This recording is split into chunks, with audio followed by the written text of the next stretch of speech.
so guys welcome to my new blog सबैजना सन्चै हुन्छलाई एकदम हामी पनि आजको ब्लगमा सन्चै छु आजको ब्लगमा चाहिँ भोलि मेरो फटाइ हुनेवाला छ यति धेरै आहा 1 2 3 4 5 6 7 8 9 10 11 12 13 14 15 16 17 18 19 20 21 22 22वटा धानका कट्टा छन् गाई 22वटा धानका कट्टा छ नि आज यो मसिन बिग्ड्यो नि यो मसिनले धोका दियो हामीलाई खाली बिग्ड्यो पनि केही हैन म देखाउँछु हैन यहाँको यो नट हुन्छ नि यो नटले धोका पुरा यो मसिनलाई नाङ्गो बनाइदियो हामीले आज यस्तो हुन्छ मिलमा काम गरेपछि अहिले कति 7 बजेको अहिलेसम्म यहीँ छु अब एकछिन घर जान्छ आफ्नै मिल जतिखेर गए पनि हुन्छ यति धेरै छ काम यति धेरै छ भोलि बिहान कति म 6 या 6:30 बजे आउँछु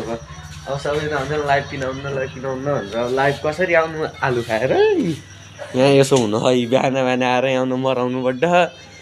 अनि कहाँबाट उठ्नु लाइभ पनि साथीहरू ल अहिले चाहिँ यति भन्दै हस् धन्यवाद फेरि भेटौँला मेरो हातको हालत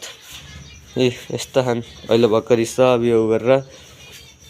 भर्खर यो काम गरेर तेरो त निकाल्ने मेरो भर्खर शरीरको हालत पनि एकदम खराब भएको छ भर्खर यो काम सकाएर हामीले मसिन बिग्रेको थियो त्यो मसिनलाई बनायो दुईजना मिलेर मैले र बाजेले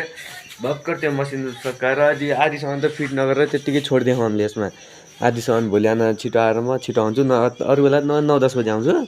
अब भोलि छिटो आउनु पर्ला हल्का किनकि काम धेरै छ नि त यी साथीहरू यत्रो छ भोलि चाहिँ म जसरी भयो भने छिटो आउनु कोसिस गर्छु यो एउटा सामान चाहिँ यहाँ त फालिदिएँ मैले टन्नै सामान छन् फिट गर्नुपर्ने अझै 6-7वटा सामान होला त्यहाँभित्र निकाल्दै हाल्दै कसदै गर्नुपर्ने काम छ भोलि होइन ल त साथीहरू हस् ल अहिले चाहिँ म पनि अब जान्छु पसलतिर ल बाई धन्यवाद फेरि भेटौँला